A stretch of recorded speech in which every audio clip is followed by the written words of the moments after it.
আসসালামু আলাইকুম সকলকে। এইচএসসি 25 ব্যাচে যারা আছো, তোমাদের এই বছরের অ্যাডমিশন টেস্টের একদম লাস্টের দিকে কিন্তু জিএসটি এক্সামটা হতে যাচ্ছে। আগামী এপ্রিল মাসের 10 তারিখ তোমাদের জিএসটি ভর্তি পরীক্ষা অনুষ্ঠিত হবে। এন্ড সেই জিএসটি ভর্তি পরীক্ষার জন্য তোমরা ভাইয়াকে আগে থেকেই রিকোয়েস্ট করছো যে ভাইয়া আপনি আগে থেকেই জিএসটি যে প্রশ্ন ব্যাংক সলভ ক্লাসগুলো আছে সেগুলা যদি দিতেন তাহলে আমরা আগে থেকে পড়তাম, এন্ড এক্সামের আগেও সেই ভিডিওগুলো তো রেকর্ড থাকে, সো দেখে যেতে পারবো। সো তোমাদের সেই রিকোয়েস্টের ভিত্তিতে ভাইয়া জিএসটি ভর্তি পরীক্ষার যে প্রশ্ন ব্যাংক সলভ ক্লাস আছে সেগুলা ইয়ার ওয়াইজ তোমাদেরকে দিব। আজকে আমরা 2020 সালের এইচএসসি ভর্তি পরীক্ষার্থী যারা ছিল তাদের সময় জিএসটির যে ভর্তি পরীক্ষা সেই প্রশ্নগুলো সলভ দিয়ে শুরু করবো, এবং এরপর আমরা 21, 22, 23, 24 এই সকল প্রশ্নগুলো সলভ করব। তার সাথে আরো একটা ছোট্ট অ্যানাউন্সমেন্ট তোমাদেরকে জানিয়ে রাখি যে এই বছর যেসব অ্যাডমিশন ভর্তি পরীক্ষাগুলো হয়েছে তোমাদের জন্য কিন্তু সেই প্রশ্নগুলো সলভ করাটা অত্যন্ত জরুরি। কারণ দেখো, ঘুরে ফিরে আসলে ভার্সিটি ক টাইপের যে কোশ্চেনগুলো আছে এগুলো কিন্তু ম্যাক্সিমাম জায়গায় সেম থাকে। তুমি যদি ধরো 20টা কোশ্চেনের ভিতরে তুমি দেখবা 10টা 12টা কোশ্চেনের টাইপ হুবহু সেম, ওই ভার্সিটিতে হয়তো এই জায়গা থেকে কোশ্চেন করছে একটু ঘুরে, ওই জায়গা থেকে এইভাবে কোশ্চেন করছে, বাট টাইপটা কিন্তু মোটামুটি কাছাকাছি। সো এই কোশ্চেনগুলার চেষ্টা করব তোমাদের সলভ ক্লাস দেওয়ার। সো আমরা কথা না বাড়িয়ে ডিরেক্ট আমাদের এইচএসসি 20 ব্যাচের 20-21 সালের জিএসটি যে ভর্তি পরীক্ষা সেই কোশ্চেনগুলো সলভ করা শুরু করি। সো চলো, আমাদের আজকের প্রথম কোশ্চেন হচ্ছে তড়িৎ রসায়ন থেকে একটা কোশ্চেন দিয়ে আমরা শুরু করতেছি। নরমালি কিন্তু ভার্সিটিগুলোতে তড়িৎ রসায়ন থেকে তেমন কোনো কোশ্চেন আসে না, মানে ম্যাথমেটিক্যাল কোশ্চেনগুলো, যেমন এখানে ফ্যারাডে সূত্রের একটা ম্যাথ দেখতে পারতেছি, কিন্তু তোমার জিএসসি তে কিন্তু এরকম কোনো ধরাবাঁধা নিয়ম নাই। ওরা তোমার যেই চ্যাপ্টারগুলো সিলেবাসে আছে সবগুলা থেকে ম্যাথ ইতিহাসে দিয়েছে। সো ম্যাথমেটিক্যাল কোশ্চেনগুলো জিএসসি তে একটু বেশি আসতে দেখা যায় তুলনামূলক। তুমি যদি ঢাকা ইউনিভার্সিটির সাথে মিলাও, কাইন্ড অফ রাজশাহী ইউনিভার্সিটির সাথে তুমি একটা মিল পাবা জিএসটি। হ্যাঁ, আমাদের প্রথম কোশ্চেন আমাদেরকে বলতেছে যে 9.6 এম্পিয়ার তড়িৎ মানে কারেন্ট কি করছে 4000 সেকেন্ড ধরে প্রবাহিত করছে কপার সালফেট দ্রবণের মধ্য দিয়ে। তাহলে কি কি দেওয়া আছে একটু মার্ক করে ফেলি। হ্যাঁ, আমাকে কারেন্ট বের করার জন্য আই দেওয়া আছে, আমাকে টাইম টি দেওয়া আছে 4000 সেকেন্ড, কপার সালফেট দেওয়া আছে, দ্যাট মিন্স এখানে কপারের চার্জ কত 2+, তাহলে এটা কি ই এর মান, তাই না? এটা আমাদের চার্জের মান। এন্ড প্রবাহিত করা হইলে বলছে ক্যাথোডে কত গ্রাম কপার জমা হবে। একদম এইচএসসি তে আমরা এই টাইপের প্রচুর ম্যাথ করছি, এন্ড কপারের ভর 63.5 তোমাকে ধরতে বলছে। তাহলে চলো আমরা জানি যে ভাইয়া আমাদের ক্যাথোডে কতটুকু ধাতু জমা হবে। সূত্র W = ZIT, ঠিক আছে, ডিভাইড বাই EF। বাট আমি একেবারে লিখে ফেললাম যে ভাই আমাদের ফর্মুলা M × I, এই যে M/E × F, এটা করলে কি চলে আসে ZIT কে আমি ডাইরেক্ট ফর্মুলা আকারে লিখবো। সো তোমরা যখন এই টাইপের ম্যাথ করবা ফ্যারাডে সূত্রের এই ফর্মুলাটা লিখবা W = MIT / EF। এবার যদি ভ্যালুগুলো প্লট করে দিই, জাস্ট আমাকে খালি হ্যান্ড ক্যালকুলেশন করতে হবে, আর কিছুই না। হ্যাঁ, এন্ড তোমাদের জন্য ঠিক আছে হ্যান্ড ক্যালকুলেশনের ক্লাস কিন্তু ইউটিউবে ফুললি ফ্রি করা আছে, এবং তোমরা যারা আমার ক্র্যাক জিএসটি কেমিস্ট্রি কোর্সের তোমার এই ক্লাসগুলো করতেছো, তোমাদের ওয়েবসাইটেও কিন্তু হ্যান্ড ক্যালকুলেশন ক্লাসগুলো দেওয়া আছে। প্লিজ এই 3টা ক্লাস করবা ভাই, কারণ এই 3টা ক্লাসে ভাইয়া যে উপায়ে কোশ্চেনগুলো সলভ করছি বা যেভাবে চিন্তা ভাবনা করছি, এই চিন্তা ভাবনা করাটা খুব জরুরি ফার্স্ট কোশ্চেন সলভিং এর ক্ষেত্রে। ব্যাপারটা বুঝছো? যেমন দেখো এখানে কিন্তু ক্যালকুলেশন হবে, আমি এটা কিভাবে সলভ করে ফেলি। যেমন এখানে M পারমাণবিক ভর দেওয়া আছে 63.5। এখন নরমাল বাচ্চারা কি লিখবে ভাই? এখানে 63.5 লিখবে, বাট দেখো দশমিকের ক্যালকুলেশনই আমাদের সবসময় প্যাস লাগে, তাই আমি এখানে কোনো দশমিক রাখবোই না। সো এই জিনিসগুলো কি ভালো মতো সেই হ্যান্ড ক্যালকুলেশনের ক্লাসগুলোতে শিখাইছি, প্রচুর পরিমাণে কোশ্চেন সেখানে আছে। সো আমি এটাকে লিখবো 635/10। হ্যাঁ, এন্ড এটা কিভাবে লিখছি ওটা তুমি হ্যান্ড ক্যালকুলেশন ক্লাসে গেলেই বুঝবা। ভাই দেখো জাস্ট 635 কে 10 দিয়ে ভাগ করলে কি আসে 63.5। বাট এবার ক্যালকুলেশনটা তোমার কাছে কিন্তু কঠিন লাগতেছে না, তুই উপরে 635 নিচে 10, বাট দশমিক দেখলেই আমাদের কিন্তু মনস্তাত্ত্বিক ভাবে ক্যালকুলেশনটা করতে গেলে একটু হেরফের হইতে পারে। চলো, আই দেওয়া আছে, কারেন্ট কত দেওয়া আছে 9.65, আমি লিখবো 965/100।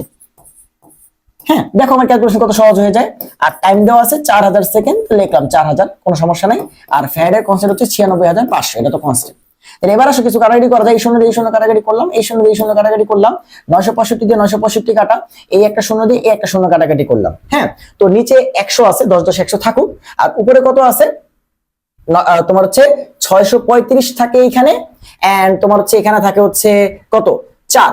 এই আমি একটা জিনিস বসাই না, দেখো এখানে এই যে তোমার চার্জটা 2টা বসাই নি, ঠিক আছে, এই জন্য তো বলি মিসিং আছে কি। সো আমরা এখানে 2 বসাই না, দেখো। সো 2 দিয়ে 4 কে কাটাকাটি করলে আসবে 2, এন্ড 635 দুগুণে কত আসে? 600 দুগুণে 1200, 35 দুগুণে 70, তাহলে আসে 1270। হ্যাঁ, এন্ড ডিভাইড বাই কত? নিচে আসে 10 10 100। এই তো এবার দেখো তো ক্যালকুলেশন কত সহজ হয়ে গেল। এটা কাটা, এন্ড 127 কে 10 ভাগ করলে আসবে 12.7। হ্যাঁ, এটা কি তোমার হচ্ছে ভর। শেষ। সো হ্যান্ড ক্যালকুলেশন ক্লাস করলে তুমি এই জিনিসগুলো খুব ভালো মতো কিন্তু কি করতে পারবা, সলভ করতে পারবা। হ্যাঁ, আর এই যে ভাইয়ের মতো ভুল করো না, তারা হুড়ায় একটা ভ্যালুই বসেই নেই, দেখো ম্যাথ কিন্তু এখানে ভুল হয়েছে। তো ঠিক আছে, আচ্ছা এখানে অ্যান্সার কোনটা আসে? অ্যান্সার হচ্ছে 12.70 গ্রাম। ঠিক আছে, আসো এরপরে কোশ্চেন। ম্যাগনেসিয়াম হাইড্রোক্সাইডের দাব্যতা গুণফল দেওয়া আছে 2 × 10⁻11, সেটা মার্ক করে ফেলি, এটা দেওয়া আছে কেএসপি। হ্যাঁ, কি দেওয়া আছে ভাই? কেএসপি দেওয়া আছে। বলছে ওই দ্রবণের পিএইচ যদি হয় কত? ওই দ্রবণের পিএইচ যদি হয় তোমার হচ্ছে 10, তাহলে তুমি ম্যাগনেসিয়ামের ঘনমাত্রা বের করো। আচ্ছা আচ্ছা আচ্ছা, ঠিক আছে। দেখো ভাই, তুমি আগে বলো কেএসপি যখন আমরা লিখবো ম্যাগনেসিয়াম হাইড্রোক্সাইড, সেখানে আসলে আসবে কি? এখানে মূলত ম্যাগনেসিয়ামের যে ঘনমাত্রা, বা তোমরা এটাকে এস বলো আর কি, যে এস এইটা ইনটু ওএইচ যেটা আছে তার তোমার হচ্ছে ঘনমাত্রা, কিন্তু তার সামনে যেহেতু 2 আছে এটা কি হবে? স্কয়ার হবে। এটাই তো। এখন দেখো কেএসপি টা প্রশ্নে দেওয়াই আছে, চাইছে ম্যাগনেসিয়ামের ঘনমাত্রা, এটা বের করতে হবে।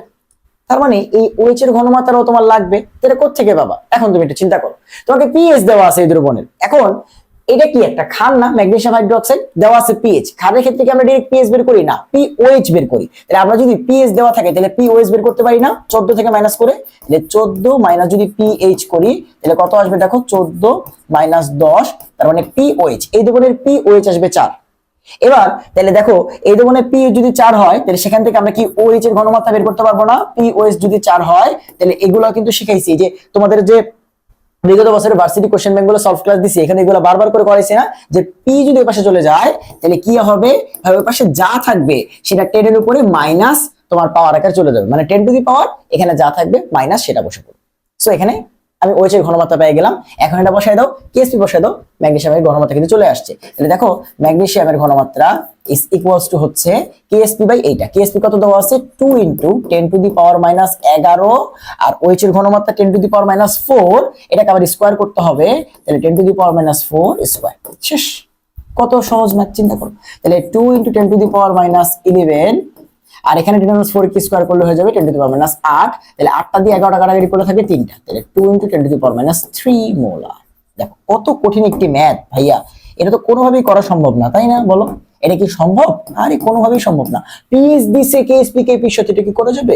হ্যাঁ, অবশ্যই করা যাবে। চলো, 35 ডিগ্রি সেলসিয়াস তাপমাত্রায় কি বের করতে বলছে? টেম্পারেচার টি দেওয়া আছে, 2 গ্রাম কার্বন ডাই অক্সাইড অণুর গতিশক্তি বের করতে বলছে। Okay fine. এন্ড এখানে আর গুলো দেখো আর আকারে রাখছে, তোমার ক্যালকুলেশন আরো সহজ হয়ে গেল। সো আমরা সবাই জানি কেমিস্ট্রিতে আমরা গতিশক্তির একটা ফর্মুলা ইউজ করি, E = 3/2 nRT। সো আমরা ভ্যালুগুলো যদি বসাই দিই তাহলে 3/2 n দেওয়া আছে দেখো কত? 2 গ্রাম ডিভাইড বাই কার্বন ডাই অক্সাইডের ভর হচ্ছে 44, এই হয়ে গেল n। 8টাকে r এর মতোই রেখে দিব ইনটু টি। টি কত? 35। তাহলে 273 প্লাস 35 কত হয়? 273 প্লাস 30 মানে হচ্ছে 303, আর হচ্ছে 5 মানে 308। তাহলে এই যে বসাই দিলাম 308। এবার আসো আবার আমাদের তোমার হচ্ছে ক্যালকুলেশন করতে হবে। তাহলে 2 দিয়ে 2 কাটা, উপরে কত আসতেছে? উপরে আসতেছে 3 × 308, তোমার হচ্ছে 308। তাহলে 3 300 তে 900, 3 8 24, তাহলে 924/44। এই ভাগটা করলে আমার অ্যান্সার চলে আসবে। তাহলে 924 ডিভাইড বাই 44, তাহলে 924 তো তোমার 44 92 ভিতরে কয়বার যায়? 2 বার, তাহলে আসে 88। ঠিক আছে, 2 অপশনে কয়টা আছে? একটা জায়গাতে আছে, সামনে 2, এটা। তাহলে এটাই হবে উত্তর। এখন এই যে অ্যান্সারটা আমি দাগায় ফেললাম, যে ভাই আপনি এইরকম 2 দেখে কেমনে বলে ফেললেন যেটা উত্তর? আপনি মুখস্থ করে আসছেন না, তুমি হ্যান্ড ক্যালকুলেশনের ক্লাসে যাও, দেখো আমি হচ্ছে এইগুলা কেমনে শিখাইছি। ভাই দেখো, যেহেতু এই ভাগফলে 44 দিয়ে 924 কে ভাগ করতে গিয়ে প্রথম ঘর 2 আসছে, তারপরে 3 4 5 6 যাই আসুক, এই 2 তো আর কোনোদিন চেঞ্জ হবে না। তাহলে এখানে একটা অপশনের সামনে আছে 1, এখানে আছে 2, এখানে আছে 4, এখানে আছে 6। ভাই 2 কি কোনোদিন 1 হয়ে যাবে, 6 হয়ে যাবে, 4 হয়ে যাবে না? তার মানে এইটা উত্তর হইতেই হবে। তো এবার আসো তোমাকে ফুল ক্যালকুলেশনটা করেই দেখাই। তাহলে এখানে 92 থেকে 88 গেলে থাকে হচ্ছে 4, আর এই 4 নিচে চলে আসবে কি? দেখো মিলছে কিনা, হয়েছে?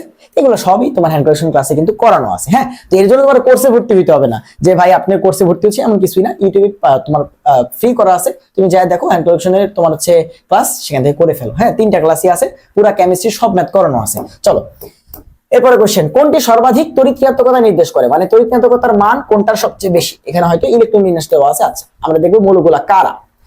1s2 2s2 2p5, 2 2 4 আর 5 9, 9টা ইলেকট্রন কার? ফ্লোরিনের। 1s2 2s2 2p6 3s1, 11টা electron কার? সোডিয়ামের। 1s2 2s2 4 4 8, এটা হচ্ছে অক্সিজেন। এন্ড 2 2 4 6 10 2 12 আর 5 17, এটা হচ্ছে ক্লোরিন। সরি, এটা হচ্ছে ক্লোরিন। এই তাহলে এবার একটু খেয়াল করে দেখো এগুলা কোথায় আছে পর্যায় সারণীতে, একটু রাফলি চিন্তা করো। ফ্লোরিন আছে হচ্ছে 2 নম্বর পর্যায় বরাবর এখানে, ক্লোরিন আছে তার নিচে, অক্সিজেন আছে ফ্লোরিনের আগে, এন্ড সোডিয়াম আছে হচ্ছে এই পাশে ক্লোরিন বরাবর শুরুর দিকে। এই এবার চিন্তা করো তো, হ্যাঁ আমাদের যত ডান দিকে যাব আমাদের আকার কমবে, কিন্তু আয়নীকরণ শক্তি, ইলেকট্রন শক্তি, তড়িৎনাটকতা এগুলার মান বাড়বে। তার মানে এই সোডিয়াম থেকে এইগুলার মানটা বেশি। এখন আবার এদের ভিতরে অক্সিজেন থেকে এরা দূরে টানে আছে, তাহলে এদের বেশি। এখন আবার ফ্লোরিন আর ক্লোরিনের ভিতরে আমরা জানি উপর থেকে নিচের দিকে গেলে আকার বৃদ্ধি পায়, আকার বাড়লে ওই মানগুলো কমে যায়, তড়িৎনাটকতা, ইলেকট্রন শক্তি, তারপর আয়নীকরণ শক্তি এগুলা। তাহলে এখানে ফ্লোরিন থেকে আলটিমেটলি ক্লোরিনে কিন্তু মানটা কমে যাবে। দ্যাট মিন্স ফ্লোরিন হচ্ছে সবচেয়ে ডানে আছে, সবচেয়ে উপরে আছে, দ্যাট মিন্স ফ্লোরিনের মানটা সবচেয়ে বেশি।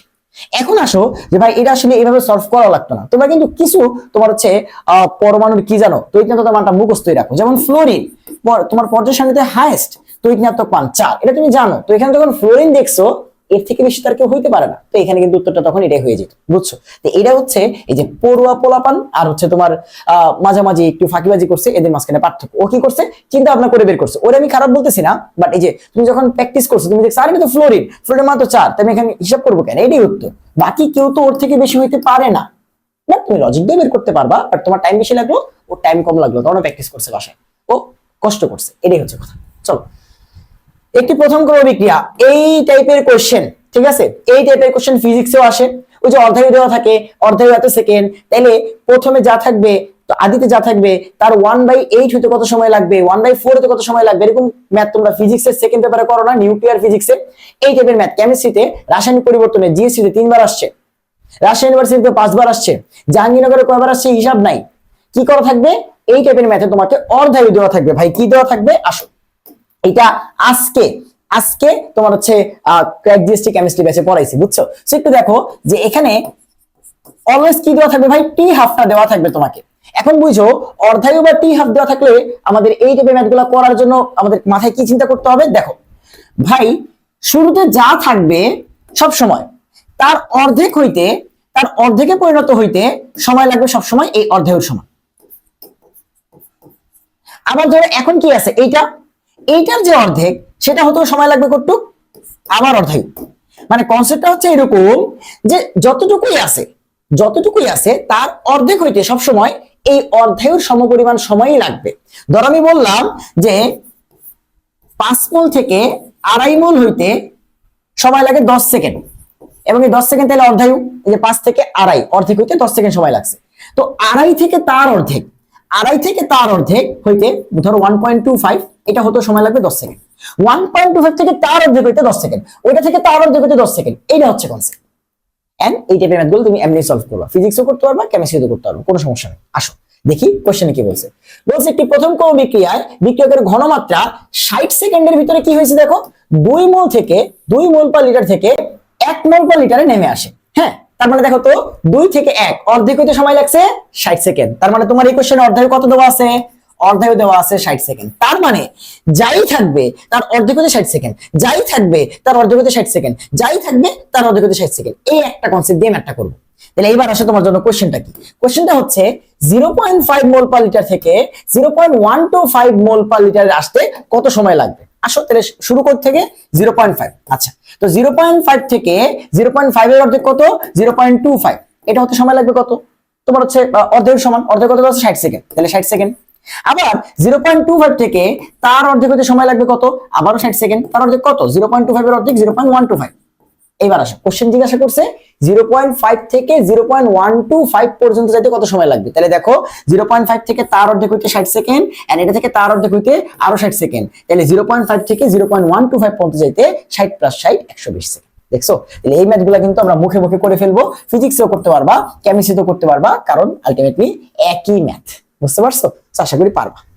0.1 মোলার অ্যাসিটিক অ্যাসিডের দ্রবণের সাথে সমপরিমাণ 0.1 মোলার সার্কোডিয়াম না সোডিয়াম অ্যাসিডের দ্রবণ মিশ্রিত করলে দ্রবণের পিএইচ কত কে দেওয়া আছে। দেখতেই পারতেছো যে আমাদের এখানে কি দেওয়া আছে, একটা দুর্বল acid acetic acid, ethanoic acid এবং তারই লবণ দেওয়া আছে সোডিয়াম অ্যাসিটেট। তো আমরা জানি কোন একটা দুর্বল অ্যাসিড এবং তার লবণ এটা বাফার, কোন একটা দুর্বল ক্ষার এবং তার লবণ এটা একটা বাফার দ্রবণ। সো যেহেতু বাফার দ্রবণ আর বাফার দ্রবণের পিএইচ বের করার জন্য আমাদের কি ইউজ করতে হয়, হেন্ডারসন হ্যাসেলবার্গ ইকুয়েশন। সেটা যেহেতু অ্যাসিড, তাহলে অ্যাসিডের ক্ষেত্রে ডাইরেক্ট পিএইচ বের করতে পারবো। পিএইচ ইকুয়ালস টু কি, pH is equals to pKa plus log, একটাই ফর্মুলা উপরে হচ্ছে যদি প্রশ্নে বলে সম আয়তন, প্রশ্নে যদি বলে দেয় সমপরিমাণ, দেখো যে সমপরিমাণ, ঠিক আছে, সম আয়তন, তাইলে শুধুমাত্র ঘনমাত্রা দেওয়া থাকলে উপরে ঘনমাত্রা বসালেই হবে। আর যদি তোমার হচ্ছে মোল বের করার জন্য আয়তন আর ঘনমাত্রা দেওয়া থাকে, তাহলে তুমি আয়তন আর ঘনমাত্রা দিয়ে মোলটা বের করবা। ঠিক আছে, দেখো কি বলতেছি বুঝাচ্ছি। দেখো এখানে 0.1 মোলার দেওয়া আছে না, তাহলে আমরা জানি উপরে কি বসাইতে হয়, n অফ সল্ট বা লবণ, আর নিচে বসাইতে হয় n অফ অ্যাসিড, যেহেতু আমরা পিএইচ বের করতেছি। তাহলে এবার আসো, হ্যাঁ, p অফ সামথিং মানে কি, ওইটার সামনে খালি মাইনাস লগ দিয়ে দিবা, minus log of k, k কত 1 ইনটু, আচ্ছা 1 লেখা লাগবে না, 1 তো 1ই, 10 টু দি পাওয়ার মাইনাস 5 লিখি আমাদের ক্যালকুলেশন সহজের জন্য, প্লাস লগ উপরে কি, এবার দেখো আমরা জানি n ইজ টু আয়তন আর ঘনমাত্রা, প্রশ্নে শুধুমাত্র ঘনমাত্রা দেওয়া আছে কিন্তু বলছে সমপরিমাণ মানে আয়তন সেম, তো উপরে এর আয়তন সেম এর আয়তন সেম, আয়তন আয়তন তো কাটাকাটি যাবে, তার মানে যখনই কথাগুলো বলবে যে সমপরিমাণ বা আয়তন সেম, তখন যদি প্রশ্নে খালি ঘনমাত্রা দেওয়া থাকে তুমি খালি ঘনমাত্রা বসাবা। এখন দেখো এখানে ঘনমাত্রাও সেম দিছে, মানে তোমার সাথে দুষ্টামি করছে আর কি। এই লবণের ঘনমাত্রা কত দেওয়া আছে 0.1, এটা কত দেওয়া আছে 0.1, এটা কেন দিছে বেসিক্যালি এই জন্য যেন তোমার লগের ক্যালকুলেশনটা কঠিন না হয়। সো এটা কাটাকাটি গেলে লগ আসবে 1, আর লগ 1 মানে সেটা হয় 0, তার মানে এই পুরো পার্টটাই আলটিমেটলি নাই হয়ে যাবে, পুরো পার্টটা হয়ে গেল 0, তাহলে এটা বাদ। এটা যদি বাদ হয় তাহলে आंसर হবে এইটা। এবার আসো লগ আর 10 টু দি পাওয়ার কি একটা একটার উল্টা, এটা কাটাকাটি যাবে আর -5 সামনে চলে আসে, হয়ে যাবে প্লাস। বুঝছো? তাইলে এখানে आंसर কি আসে, आंसर হচ্ছে 5। এখন তুমি যদি একটা প্র্যাকটিস করতা তাহলে তুমি এখানে आंसर দেখলে বুঝতে পারতা যে এইটাই হবে আলটিমেটলি आंसर। যারা প্র্যাকটিস করছো, যারা বুদ্ধিমান আছো, চিন্তা করে দেখো যে এটাই আলটিমেট উত্তর হবে। তার মানে এখানে যদি থাকতো এটা 10 টু দি পাওয়ার মাইনাস 4, তাহলে এখানে দেখা মাত্র आंसर দেখাইতাম 4। ঠিক আছে, ঠিক আছে, আসো HPO 42 মাইনাসের অনুবন্ধী ক্ষার, ঠিক আছে কোনটি? আচ্ছা আসো ভাই, কখনো যদি তোমাকে বলে অনুবন্ধী অ্যাসিড বের করতে, তুমি কি করবা? তোমাকে যদি কোনোদিন বলে যে এমন অমুক যৌগ আছে তার অনুবন্ধী অ্যাসিড বের করো, অনুবন্ধী অ্যাসিড বললে যেই যৌগই দিবে তার সাথে H+ যোগ করতে হবে, বাস একটু কি হচ্ছে কাজ। আর অনুবন্ধী ক্ষার বললে কি করতে হবে, যেই যৌগ দিবে তার থেকে H+ মাইনাস করতে হবে, এই হচ্ছে কাজ। আমাকে বলছে এই যৌগটার অনুবন্ধী ক্ষার বের করতে, অনুবন্ধী ক্ষার মানে এটা যেই হোক তার থেকে একটা H+ বাদ দিব। তাহলে আসো এটা যৌগটাকে, যৌগটা হচ্ছে এই PO4 2 মাইনাস, এটা থেকে একটা H+ বাদ দিতে হবে। আসো তাহলে এবার এখানে হাইড্রোজেন আছে একটা, সেটাও বাদ দিয়ে দিচ্ছ, তার মানে এখানে হাইড্রোজেন থাকতেছে না, একটা ফসফরাস থাকতেছে, 4টা অক্সিজেন থাকতেছে, এগুলো তো আর কিছু করে নাই। এইবার উপরের চার্জটা অনেকে মিলাইতে পারো না ভাই, সিম্পলি চিন্তা করো, এই যৌগের চার্জ -1, এই যৌগের চার্জ +1, এবং তুমি কি করতেছো মাইনাস করতেছো, তাহলে -2 থেকে মাইনাস করতেছো +1 কে, তো মাইনাস মাইনাসে তো তোমার হচ্ছে মাইনাসই হবে, প্লাস মাইনাস তো মাইনাসই হবে, তাই না? তাহলে এবার দেখো -1 আর -2, -2 আর -1 কত হয়, -3, চার্জ কত PO4 3 মাইনাস, এই নীল কালার কিভাবে হয়ে গেল, ও আচ্ছা PO4 3 মাইনাস, ঠিক আছে। এই তাহলে এখানে आंसर কোনটা, आंसर হচ্ছে PO4 3 মাইনাস। বুঝছো? এই অনুবন্ধী অ্যাসিড ক্ষারের কোশ্চেন কিন্তু একদমই সহজ। নিচের কোনটি উভধর্মী অক্সাইড? ভাই উভধর্মী অক্সাইডের কোশ্চেন আসলে অপশনে হয় অ্যালুমিনিয়াম অক্সাইড থাকবে, নয় জিঙ্ক অক্সাইড থাকবে, এগুলো একটা না একটা থাকবে ভাই, হ্যাঁ একদম শিওর যে হয় অ্যালুমিনিয়াম অক্সাইড অপশনে থাকবে, নয় জিঙ্ক অক্সাইড অপশনে থাকবে, ঠিক আছে, নয় বেরিলিয়াম অক্সাইড অপশনে থাকবে, এগুলো একটা না একটা অপশনে পাবাই তুমি, কোনো সন্দেহ নাই, ঠিক আছে, কোনো সন্দেহ নাই। উভধর্মী অক্সাইড বললে এরাই অপশন থাকে।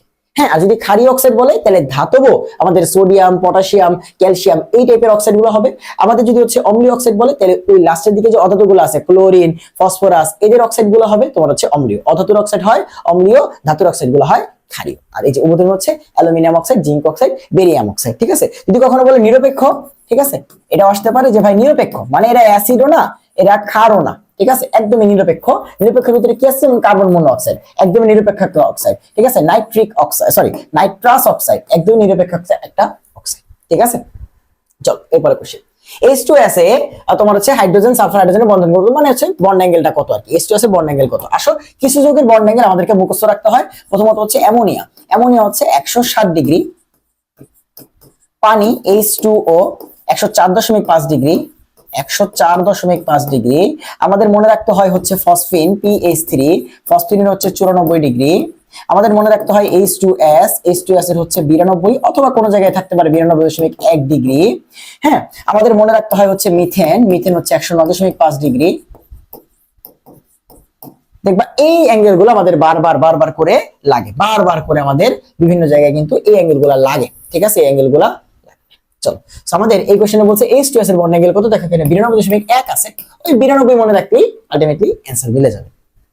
আচ্ছা, এখানে একটা অ্যানাউন্সমেন্ট যে ভাই আমাদের ক্র্যাক জিএসটি কেমিস্ট্রি কোর্স যেটা সেটা কিন্তু অলরেডি লঞ্চ হয়ে গেছে। আমরা হচ্ছে ক্লাস নেওয়া শুরু করছি, রাসায়নিক পরিবর্তনের ফুল ক্লাসও শেষ। ওই যে বলতেছিলাম যে রাসায়নিক পরিবর্তনের ওই যে অধ্যায়ের ব্যাপারটা পড়াইছিলাম। সো তোমার জন্য একটা অ্যানাউন্সমেন্ট যে ভাই আমাদের ক্র্যাক জিএসটি কেমিস্ট্রি কোর্সটা খুবই স্বল্প প্রাইসে সবার জন্য রাখা হয়েছে। সো তোমাদের যাদের কেমিস্ট্রিতে সমস্যা আছে তোমরা চাইলে হচ্ছে যুক্ত হইতে পারো। আমি আর বেশি কথা বাড়াবো না, মাত্র তোমার হচ্ছে 299 টাকায় তুমি কোর্সটা পারচেস করতে পারবা। এন্ড বাকি ডিটেলস ভিডিও ভাইয়ার ইউটিউবে দেওয়া আছে, সুন্দর মতো দেখে নিও। হ্যাঁ, কোশ্চেন যখন সলভ করি তখন ওটা ছাড়া কিছু ভালো লাগে না। চলো, সো এখানে আমাদের পরের কোশ্চেন যে ভাইয়া কোনটি আলোক সক্রিয় যৌগ, ঠিক আছে।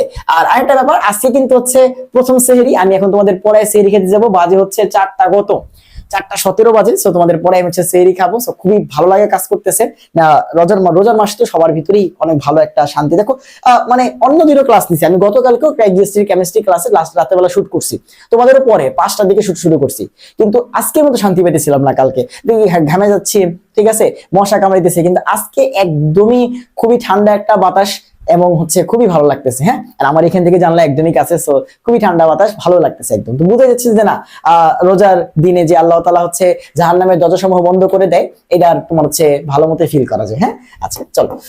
সো আমাদের বলছে নিচের কোনটি আলোক সক্রিয় যৌগ। ভাই আলোক সক্রিয় খুঁজতে হলে আমাদের খুঁজতে হবে কাইরাল কার্বন। কি খুঁজতে হবে ভাই? আমাদের খুঁজতে হবে কাইরাল কার্বন। এন্ড তোমরা জানো কাইরাল কার্বন হচ্ছে এমন কার্বন যেই কার্বনের 4টা হাতে 4টা ডিফারেন্ট জিনিস থাকবে। এন্ড এটা সবসময় পোস্টের ভিতরে চেক করবো সবসময়। আসো এই কার্বনের দিকে তাকাও, এই কার্বনটার সাথে আছে 3টা হাইড্রোজেন, বাস এটা আগে এলিমিনেট। 3টা হাইড্রোজেন আছে, একা হইলো, 4 হাতে 4টা ডিফারেন্ট জিনিস। এই কার্বনের দিকে তাকাও, এই কার্বনটার দেখো একাই 2টা CH3 কে ধরছে, দেখো 2টা CH3 কে ধরছে, মানে 2টা সেম জিনিসকে ধরছে, হবে না?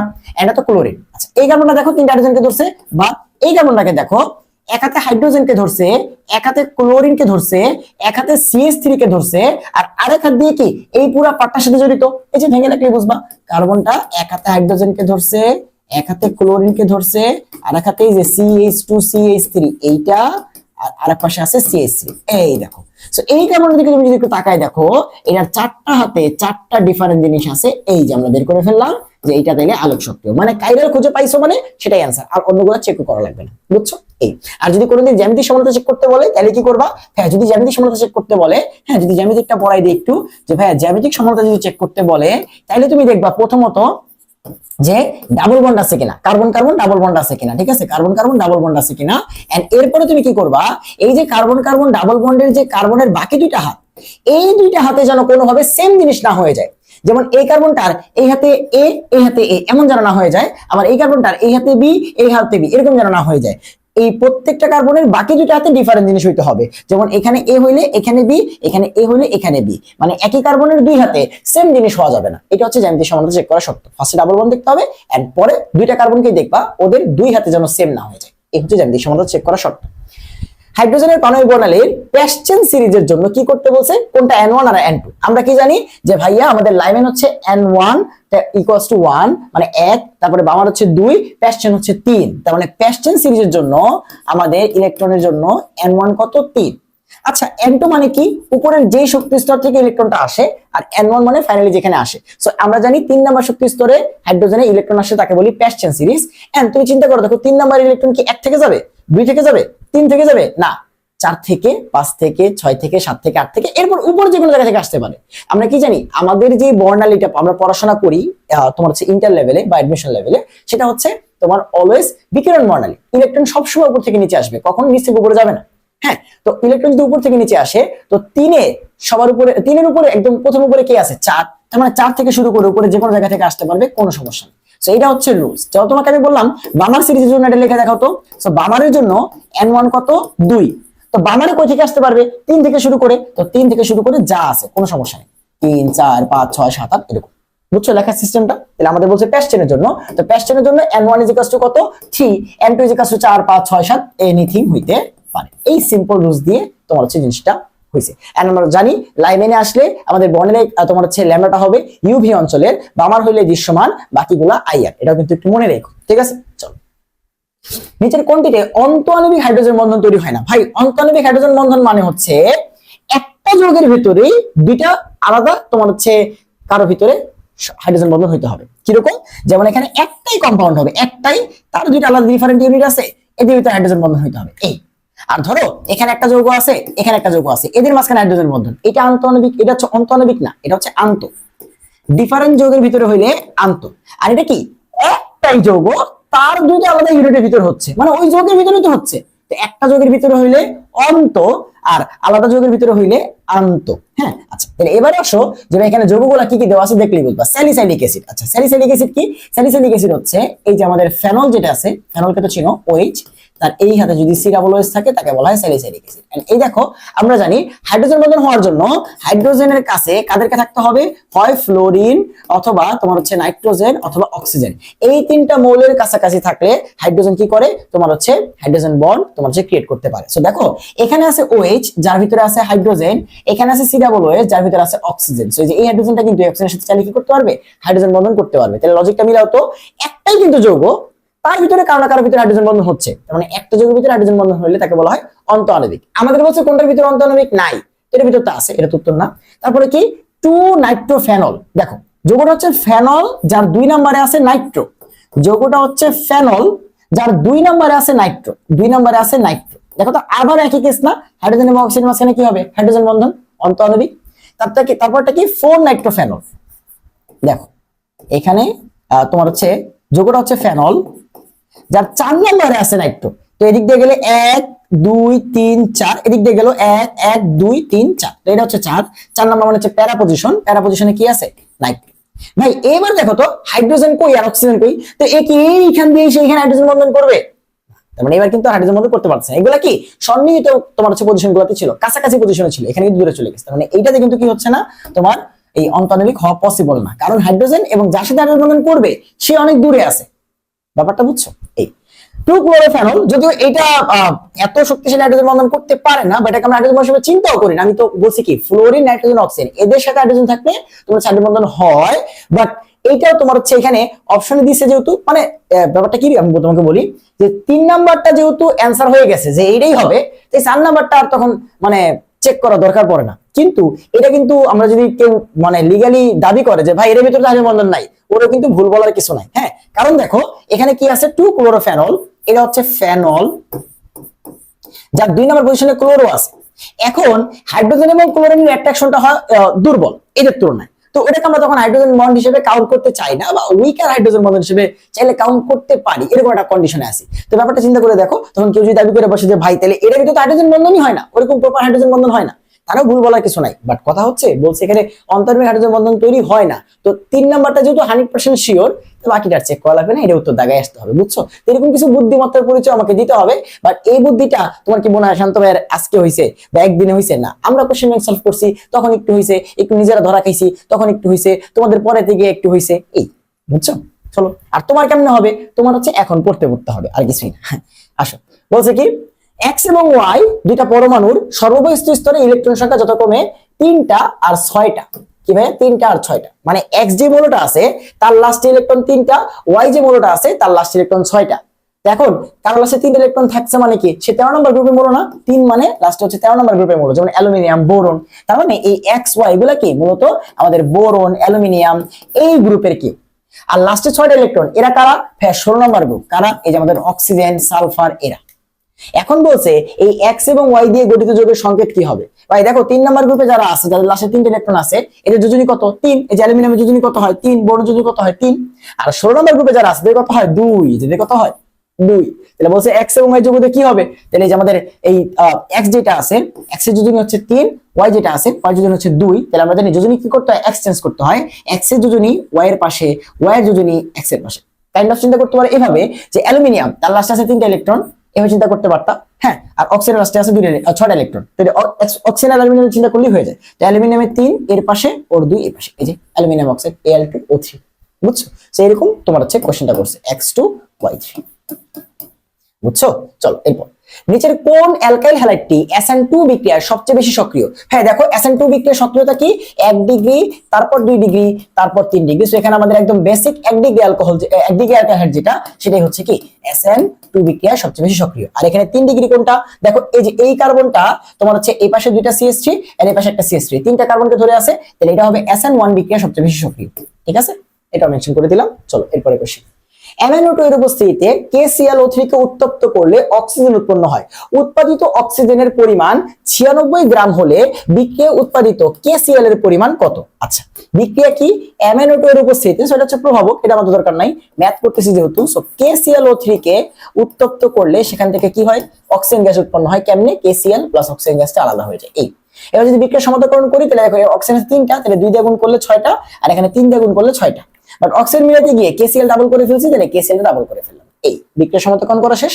এবার বলছে যে উৎপাদিত অক্সিজেনের ভর 96 হইলে, আচ্ছা দুষ্টামিটা দেখো, আমরা জানি একটা O2 এর ভর কত? 32, তাহলে এখানে আছে কত? 3, তাহলে 3 × 32 মানে কত? 96 গ্রাম। তাহলে কিছু বুঝছো তুমি যে অক্সিজেন নিয়ে 96 গ্রাম হয়, তার মানে কি 3 মোল হইছে। 3 মোল অক্সিজেন হলে KCl কত হয়? 2 মোল। KCl এর ভর দেওয়া আছে 74.6, তার মানে 2 × 74.6, মানে কোনো ম্যাথই না এটা। সো 74 দুগুণে কত হয়? 100, তোমার হচ্ছে 48, আর 0.6 দুগুণে কত হয়? 1.2, তাহলে 148 আর 1.2 যোগ করলে হয় 149.2। দেখো তোমার সাথে কি দুষ্টামি এটা করছে। এটা 96 হলে এটা হবে 149.2, কারণ 3 মোল অক্সিজেন হলে 2 মোল KCl। বিক্রিয়া থেকে বলতেছি, বুঝছো? ম্যাথই দেয়নি, দুষ্টামি করছে। 149.2 গ্রাম। চলো এরপর, সর্বাধিক স্থিতিশীল কার্বোক্যাটায়ন কোনটি? হ্যাঁ দেখো, কার্বোক্যাটায়নের স্থিতিশীলতা কি? কার্বোক্যাটায়নের তোমার হচ্ছে স্থিতিশীলতার ক্রম হচ্ছে 3 degree, 2 degree, 1 degree. 3 degree, 2 degree, 1 degree. আর তাহলে সক্রিয়তা কি হবে? সক্রিয়তা হবে উল্টা, 1 degree, 2 degree, 3 degree. 1 degree, 2 degree, 3 degree. এটা হচ্ছে কার্বোক্যাটায়ন, ঠিক আছে? তাহলে তোমাকে যদি কেউ কার্বো অ্যানায়ন বলে তাহলে কি হবে বলো তো? কেউ যদি বলে যে কার্বো অ্যানায়নের ক্ষেত্রে সক্রিয়তা কি, স্থিতিশীলতা কি, তুমি বলো কার্বোক্যাটায়ন যা হবে, কার্বো অ্যানায়ন কি প্লাস আর মাইনাস কি পরস্পর উল্টা। তাহলে ওটা যদি স্থিতিশীলতা হয় 3 2 1, এটার স্থিতিশীলতা হবে 1 2 3। হ্যাঁ, আর যদি এটা সক্রিয়তা হবে হচ্ছে, তাহলে 3 2 1 শেষ। 3 ডিগ্রি, 2 ডিগ্রি, 1 ডিগ্রি। আর আরটা কি থাকে? মুক্তমূলক। ভাই মুক্তমূলক আর কার্বোক্যাটায়ন সেম, মুক্তমূলক আর কার্বোক্যাটায়ন সেম, মুক্তমূলক এবং কার্বোক্যাটায়ন সেম। অর্থাৎ কার্বোক্যাটায়নের জন্য এইটা, মুক্তমূলকের জন্য এইটা। আর কার্বোক্যাটায়ন এবং মুক্তমূলকের উল্টা হচ্ছে কার্বো অ্যানায়ন। মনে থাকবে? এই তাহলে আমাদের এখানে বলছে কোন কার্বোক্যাটায়নটি স্থিতিশীল। আমরা জানি কার্বোক্যাটায়ন স্থিতিশীল হচ্ছে 3 ডিগ্রি, সবচেয়ে বেশি স্থিতিশীল। এখানে 3 ডিগ্রি কার্বোক্যাটায়ন খুঁজো, কার্বনের উপরে প্লাস থাকতে হবে কার্বোক্যাটায়ন, এন্ড সেই কার্বনটা আবার তার 3 পাশে 3টা কার্বনকে ধরতে হবে, তাহলে 3 ডিগ্রিও হবে, কার্বোক্যাটায়ন হবে। বুঝছো? আসলে একটু মিলাই দেখি। কার্বোক্যাটায়ন আছে কিন্তু সে 2টা কার্বন জাতীয় কাউকে ধরছে, হবে না। কার্বোক্যাটায়ন আছে সে মাত্র একজন এবং এই পাশে একজনকে ধরছে, 2 ডিগ্রি হবে না। এইটা দেখো, কার্বোক্যাটায়ন আছে এই পাশে 2টা কার্বন জাতীয় কাউকে ধরছে, এই পাশে একটা কার্বনকে ধরছে, টোটাল 3 জনকে ধরছে, মানে 3 ডিগ্রি হচ্ছে। আবার কার্বোক্যাটায়ন আছে, এটা হচ্ছে আমাদের 3 ডিগ্রি কার্বোক্যাটায়ন, যেটা সবচেয়ে বেশি স্থিতিশীল, সবচেয়ে কম সক্রিয়। চলো, কোন একটি লবণের দ্রবণে ব্যারিয়াম ক্লোরাইড দ্রবণ যোগ করার পর কি হয়েছে? তোমার সাদা কালো পদক্ষেপ পড়ছে। আচ্ছা ঠিক আছে, যা HCl এর ভেতরে দ্রবীভূত হলো না। তোমাদের বইতে কি এই টেস্টটা আছে যে আমাদের সালফেট এবং নাইট্রেটের টেস্টে আমরা যখন ব্যারিয়াম নাইট্রেট যোগ করি তখন কি হয়? ব্যারিয়াম সালফেটের সাদা পদক্ষেপ এবং ব্যারিয়াম কার্বনেটের সাদা পদক্ষেপ তৈরি হয়। এরপর যখন HCl দেই তখন সালফেট জাতীয় যৌগটা বিক্রিয়া করে না। এখানে যখন বিক্রিয়া কিন্তু করে নাই HCl দেওয়ার পর, তার মানে এখানে কি আছে? সালফেট আছে। ওই লবণটার ভিতরে কি আছে? একটি লবণের ভিতরে এখানে কি আছে? সালফেট আছে, SO4 2-। কোশ্চেন এখানেই শেষ হয় নাই, বলতেছে লবণটা শিক্ষা পরীক্ষায় সাথে নালি না সোনালী হলুদ, কি হলুদ ভাই? সোনালী হলুদ কালার প্রদর্শন করে। ভাই শিক্ষা পরীক্ষায় কে জানো সোনালী হলুদ কালার প্রদর্শন করে? সোডিয়াম। তার মানে লবণের ভিতরে আছে বেসিক্যালি সোডিয়াম আর সালফেট। তাহলে সোডিয়াম আর সালফেটের যৌগ দেখতে কেমন হয়? Sodium sulphate, Na2SO4। তোমাকে বের করতে বলছে লবণটি কি? লবণটি হচ্ছে সোডিয়াম সালফেট। খুব সুন্দর কোশ্চেন না বলো তো? সো আগে জিএসটি কোশ্চেন গুলো আরো সুন্দর হইতো, কারণ তখন সাস ছিল, তারপরে জেএনইউ ছিল, আরো সুন্দর কোশ্চেন হইতো। এবার আশা করি সুন্দর কোশ্চেন হবে। হ্যাঁ চলো, এরপরে কোশ্চেন কি বলতেছে? নিচের কোন যৌগটির স্ফুটনাঙ্ক সবচেয়ে কম? কি কি দেওয়া আছে দেখো, অ্যালকোহল দেওয়া আছে, ইথার দেওয়া আছে, এস্টার দেওয়া আছে, আর হচ্ছে অ্যালডিহাইড দেওয়া আছে। ঠিক আছে, আচ্ছা আসো তোমাকে একটু ক্রম শিখাই। আমাদের এই মনে রাখবে অ্যালকোহল যেটা আছে, অ্যালকোহলের স্ফুটনাঙ্ক নরমাল কেসে সবচেয়ে বেশি। ঠিক আছে, তারপরে হচ্ছে আমাদের অ্যামিন RNS2, তারপরে হচ্ছে আমাদের ইথার। ইথার সবচেয়ে কি আমাদের কম তোমার হচ্ছে স্ফুটনাঙ্ক হয়, কারণ ইথার ভিতরে কি নাই? কোনো হাইড্রোজেন বন্ধন নাই। ইথার কিন্তু পানিতেও তোমার কি হয়? অদ্রবণীয় থাকে। সো এই তিনটা দিয়ে সবচেয়ে বেশি বার আসে। এবার আসে এই কোশ্চেনটাকে আমরা সলভ করবো ভাই। হ্যাঁ, আমাদের ইথার যেটা আছে, এই ইথার নরমালি অ্যালডিহাইড বলো, তারপরে হচ্ছে আমাদের কিটোন বলো, বা আমাদের এই অ্যাস্টার বলো, এদের সবার থেকে তোমার হচ্ছে কম সক্রিয় হয়। মানে অ্যাস্টার, অ্যালডিহাইড, কিটোন এদের সবার থেকে আমাদের ইথার সবচেয়ে কম সক্রিয় হয়, কারণ ইথারে পোলারাইজেশন হওয়ার বা প্লাস মাইনাস আসার, হাইড্রোজেন বন্ড আসার কোনো চান্সই, তাই এখানে যত যৌগই থাকুক না কেন ইথার স্পন্ডন নরমালি কি হয় সবচেয়ে কম হয়। সো এটা একটু তোমার হচ্ছে মনে রাখতে হবে, বাট এইটা সবচেয়ে বেশি বার আসবে। হ্যাঁ, ক্রোমোট আসতে পারে, ক্রোমোট একটা মনে রেখো, অ্যালকোহল সবচেয়ে বেশি, তারপরে অ্যামোনিয়া, অ্যামিন, তারপরে ইথার। কারণ ইথার তোমার হচ্ছে হাইড্রোজেন বন্ধন বিল্ড করে না, এদের কিন্তু হাইড্রোজেন বন্ধন তৈরি করে, কারণ এই দেখো হাইড্রোজেনের সাথে কি আছে অক্সিজেন, হাইড্রোজেনের সাথে কি আছে নাইট্রোজেন। তো কি বলছি, হাইড্রোজেন বন্ধন হওয়ার জন্য হাইড্রোজেনের সাথে ফ্লোরিন, অক্সিজেন অথবা নাইট্রোজেনের থাকা জরুরি। হ্যাঁ, চলো আমাদের লাস্ট কোশ্চেন, যে ভাইয়া আমাদের এখানে কি দেওয়া আছে, একটা অ্যালকিন দেওয়া আছে, বলছে CH2 double bond CH2 ইথিনে carbon পরমাণুর sp2 সংকরিত এবং অসংকরিত অরবিটালের মধ্যবর্তী অ্যাঙ্গেল কত। এটা তোমার হচ্ছে ঢাকা ইউনিভার্সিটি তো আসছিল যে ভাইয়া আমাদের, দেখো আমি সলভ করাইছি নিজে, আমি তোমাদের জানি। দেখো এখানে কি বলছে, যে কার্বন কার্বন এখানে যে বন্ডটা আছে সেখানে sp2 এর সংকরিত অরবিটাল, আর এখানে দেখো sp2 মানে কি আরেকটা p অরবিটাল বাকি আছে, সেটাকে আমরা বলছি অসংকরিত অরবিটাল, এখন সংকরণে আসে নাই ওইটা, এবং এই sp2 এর ভিতরে তোমার হচ্ছে অ্যাঙ্গেলটা কত। দেখো এখানে আসলে যোগটা দেখতে হচ্ছে এরকম, যে তোমার ডাবল বন্ড না, সো এখানে দেখো আমাদের এই কার্বনটা কি আছে, আর একটা কার্বনকে এখানে ধরে রাখছে, এন্ড সেই কার্বন গুলা কি আছে অন্য হাইড্রোজেন গুলাকে এই পাশে ধরে রাখছে। হ্যাঁ, আমি জাস্ট একটা নরমাল চিত্র তোমাকে বুঝাই দিছি, দেখো ঠিক আছে। এন্ড এই কার্বনটার পাই বন্ড দেখো কেমনে ফর্ম হয়, এটা হচ্ছে তার সেই পি অরবিটালটা। দেখো sp2 তে মূলত এই যে এর অংশগ্রহণ করছে, sp2 তে মূলত এর অংশগ্রহণ করছে, আর এই যে এই পি অরবিটাল আর এই পি অরবিটাল হচ্ছে এই দুই কার্বনের ক্ষেত্রে ফাঁকা, বুঝছো? সো এই যে এগুলো হচ্ছে sp2, এগুলো হচ্ছে sp2, এন্ড এগুলো কই থেকে জানো, তো আমি যদি এখানে একটা খাতার মতো চিন্তা করি, এখানে খাতার মতো চিন্তা করি, তাহলে সেই খাতার উপরে এভাবে থাকবে, এইভাবে দেখো এই খাতার উপরে এইভাবে থাকবে হচ্ছে এই যে এরা। হ্যাঁ, আর এগুলা কি লম্বা লম্বি এইভাবে থাকবে, সেটা থাকবে খাতার উপরে, আর এই পি অরবিটালটা থাকবে লম্বা লম্বি।